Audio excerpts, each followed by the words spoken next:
Hello friends, आपके अपने YouTube channel bright future education पर आप सभी का स्वागत है। फ्रेंड्स, आज है 26 जून के करंट अफेयर से जो भी महत्वपूर्ण प्रश्न हैं आपके आने वाले कॉम्पिटिटिव एग्जाम्स के लिए, उन सभी को डिस्कस करेंगे। साथ ही साथ उन प्रश्नों से जुड़े महत्वपूर्ण तथ्यों को भी समझेंगे। तो फ्रेंड्स, वीडियो को पूरा लास्ट तक देखिएगा, स्किप मत करिएगा। और यदि आप इस वीडियो का PDF चाहते हैं तो PDF अवेलेबल है टेलीग्राम ग्रुप में, और आप टेलीग्राम ग्रुप का लिंक वीडियो के डिस्क्रिप्शन से प्राप्त कर सकते हैं और वहाँ जाके आप PDF प्राप्त कर सकते हैं। तो चलिए देखते हैं हमारा पहला क्वेश्चन कौन सा है। हमारा पहला क्वेश्चन है, हाल ही में किस बैंक ने छोटे उद्यमियों के लिए KBL माइक्रो मित्र सुविधा शुरू की है? इसका सही आंसर है कर्नाटक बैंक ने। कर्नाटक बैंक ने यह सुविधा शुरू की है KBL माइक्रो मित्र। किसके लिए है ये योजना? छोटे उद्यमियों के लिए है। क्या योजना है, आइए इसको समझते हैं आसानी से। तो कर्नाटक बैंक ने KBL माइक्रो मित्र सुविधा शुरू की है, जिसके तहत छोटे उद्यमियों को 10 लाख तक का लोन दिया जाने का प्रावधान है। और ये लोन जो दिया जाएगा काफ़ी किफ़ायती दर पे रहेगा, काफ़ी किफ़ायती ब्याज पे रहेगा। तो इसके लिए ये सुविधा छोटे उद्यमियों के लिए होगी कि वे लोन को आसानी से यूज कर सकेंगे और उसका ब्याज आसानी से चुका सकेंगे, क्योंकि ब्याज ज़्यादा नहीं होगा तो उनके ऊपर लोड कम पड़ेगा। अच्छा, कर्नाटक बैंक की बात आई है। कर्नाटक बैंक की स्थापना हुई थी वर्ष 1924 में। मुख्यालय है मंगलौर कर्नाटक में, और CEO हैं वहाँ के महाबलेश्वर MS। कर्नाटक से कुछ और अगर तथ्य देखते हैं तो कर्नाटक के प्रमुख अभयारण्य कौन हैं? ब्रह्मगिरी अभयारण्य, कबिनी वन्यजीव अभयारण्य और कुद्रेमुख वन्यजीव अभयारण्य। अब चलिए नेक्स्ट क्वेश्चन की बात करते हैं। हमारा अगला क्वेश्चन है, हाल ही में किस राज्य सरकार ने कोरोना संक्रमण के कारण लॉकडाउन को 31 जुलाई तक बढ़ा दिया है? इसका सही आंसर है 31 जुलाई तक किस सरकार ने बढ़ाया है? तो सही आंसर है पश्चिम बंगाल सरकार ने। अब पश्चिम बंगाल सरकार से क्या क्या हो सकता है फैक्ट, और क्या कैसे इसको बढ़ाना पड़ा, इस सब चीज़ों को समझेंगे। आइए, तो पश्चिम बंगाल की ममता बनर्जी सरकार ने राज्य में कोरोना वायरस संक्रमण के फैलने को रोकने के लिए राज्य में लॉकडाउन को 31 जुलाई तक बढ़ाने का आदेश जारी किया है। पश्चिम बंगाल में अभी तक जारी लॉकडाउन 30 जून को समाप्त होने वाला था, और इस बड़े जो अब ये लॉकडाउन बढ़ा है, यहाँ पे थोड़ा गड़बड़ लिखा, बड़े लिखा है, बढ़े हुए लॉकडाउन के दौरान सही तरह से जारी कुछ पहले की तरह जो जारी कुछ छूट थे वो अभी भी लागू रहेंगी, उतनी छूट बरकरार रहेगी। इससे पहले राज्य के शिक्षा मंत्री पार्थ चटर्जी ने भी राज्य में स्कूल, कॉलेज और विश्वविद्यालय को आगामी 31 जुलाई तक बंद रखने की घोषणा कर चुके हैं। तो ये पूरा सिस्टम है, क्यों बंद किया जा रहा है? सभी को पता है कि लॉकडाउन चल रहा है। लॉकडाउन में अगर लॉकडाउन का पालन करना है तो इसे जो है बंद रखना पड़ेगा। स्कूल को, विद्यालय को और विश्वविद्यालय को, सभी को बंद रखना पड़ेगा। और साथ ही ये लॉकडाउन इसलिए ज़रूरी भी है क्योंकि कोरोना वायरस मरीज़ काफ़ी बढ़ रहे हैं। तो कुछ राज्य ने छूट दे रखी है, कुछ राज्य इस पर अभी भी लॉकडाउन बढ़ाते जा रहे हैं। जैसे उसमें से एक है पश्चिम बंगाल। पश्चिम बंगाल में कौन मुख्यमंत्री हैं? ममता बनर्जी हैं।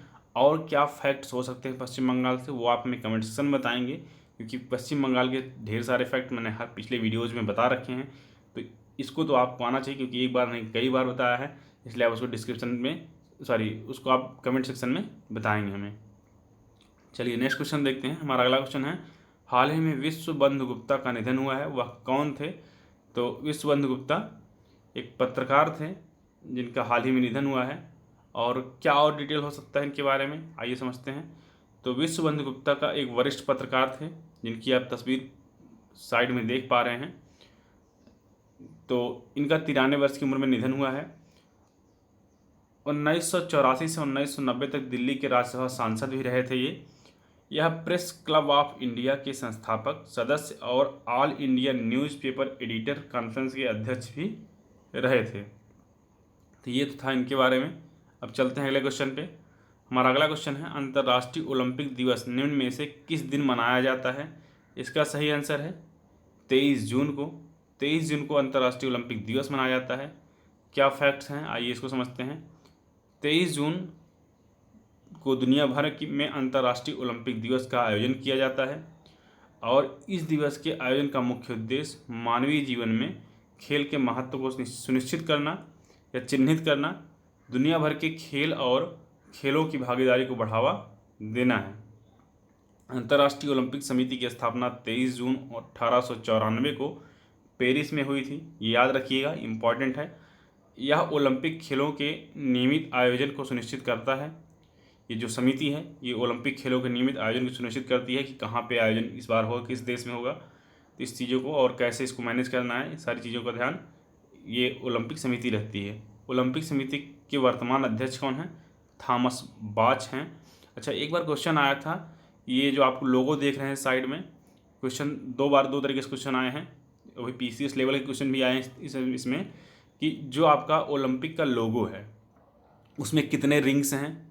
एक बार ये क्वेश्चन आया था, एक बार ये क्वेश्चन आया था उस रिंग में कितने कलर्स यूज हुए हैं, जितनी भी रिंग है उसमें कितने कलर यूज हुए, कौन कौन से कलर हैं वो। इस तरीके के क्वेश्चन आ सकें, इसलिए आप इसको लोगों को भी ध्यान रखिएगा कि कितने इसमें कलर हैं और कितने इसमें रिंग हैं। आप इसको देख पा रहे हैं, आप खुद इसको डिसाइड कर सकते हैं कितने कलर और कितने रिंग हैं। चलिए नेक्स्ट देखते हैं, हमारा अगला क्वेश्चन है, हाल ही में किस देश ने भारत के बाहर पहली योग यूनिवर्सिटी खोलने की आधारशिला रखी है? भारत के बाहर एक योग यूनिवर्सिटी खुलेगी, किसने इसी आधारशिला रखी है? इसका सही आंसर है अमेरिका ने। अमेरिका ने एक भारत के बाहर योग यूनिवर्सिटी खोलने की आधारशिला रखी है। क्या फैक्ट्स हैं? तो छठा अंतर्राष्ट्रीय योग दिवस मनाने के लिए भारत के बाहर पहले योग विश्वविद्यालय की लॉस एंजल्स में स्थापना की गई है। स्वामी विवेकानंद योग फाउंडेशन के कुलाधिपति एवं प्रख्यात योग गुरु डॉक्टर HR नागेंद्र इसके पहले अध्यक्ष होंगे।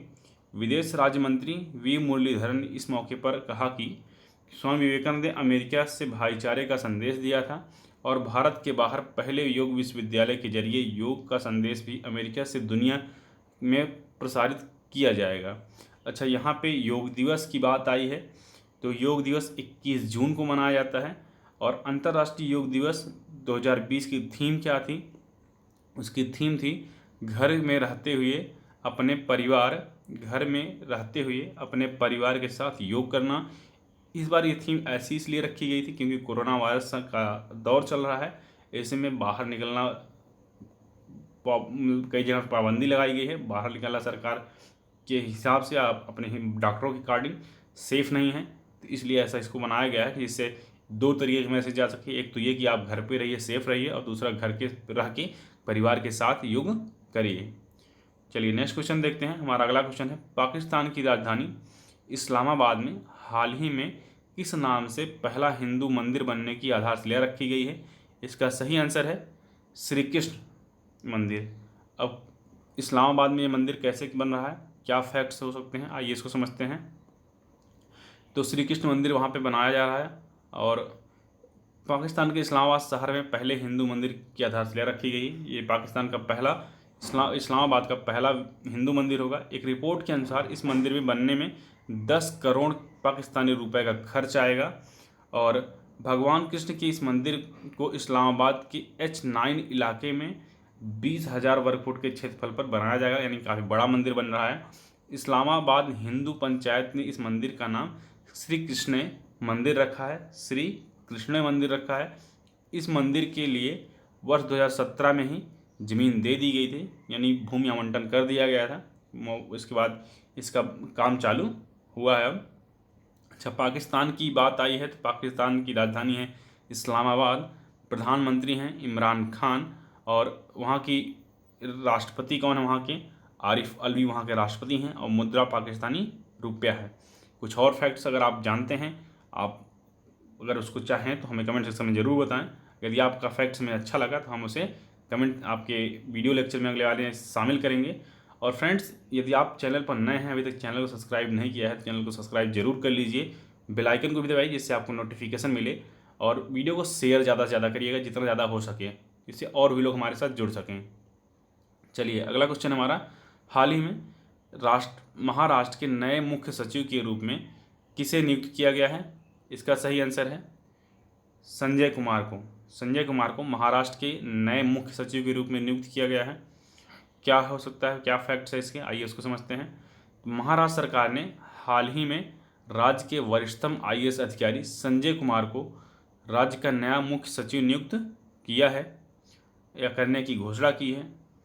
और मुख्य सचिव अजोय मेहता 30 जून को सेवानिवृत्त होंगे और संजय कुमार 1 जुलाई से कार्यभार संभालेंगे।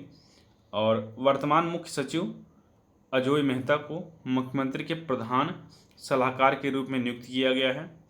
अच्छा, महाराष्ट्र की बात है तो महाराष्ट्र की राजधानी जो है मुंबई है और नागपुर शीतकालीन राजधानी है। मुख्यमंत्री हैं उद्धव ठाकरे, राज्यपाल हैं भगत सिंह कोश्यारी। अब चलते हैं अपने अगले क्वेश्चन पे। हमारा अगला क्वेश्चन है, किस भारतीय अर्थशास्त्री और नोबेल पुरस्कार विजेता किस भारतीय अर्थशास्त्री और नोबेल पुरस्कार विजेता ने साल 2020 के जर्मन बुक ट्रेड का प्रतिष्ठित शांति पुरस्कार जीता है? इसका सही आंसर है अमर्त्य सेन ने यह पुरस्कार जीता है। और कौन है अमर्त्य सेन, आइए इनको समझते हैं। तो अमर्त्य सेन जो है भारतीय अर्थशास्त्री हैं। जर्मनी के प्रकाशकों और प्रशंसकों और पुस्तक विक्रेताओं के संगठन जर्मन बुक ट्रेड ने भारतीय अर्थशास्त्री और दार्शनिक अमर्त्य सेन को 2020 में शांति पुरस्कार के लिए चुना है। और इनकी तस्वीर आप साइड में देख ही रहे हैं। भारतीय अर्थशास्त्री अमर्त्य सेन को विश्व भर में फैले सामाजिक अन्याय को उजागर करने के उनके काम के लिए सम्मानित किया गया। और अमेरिका की जो हार्वर्ड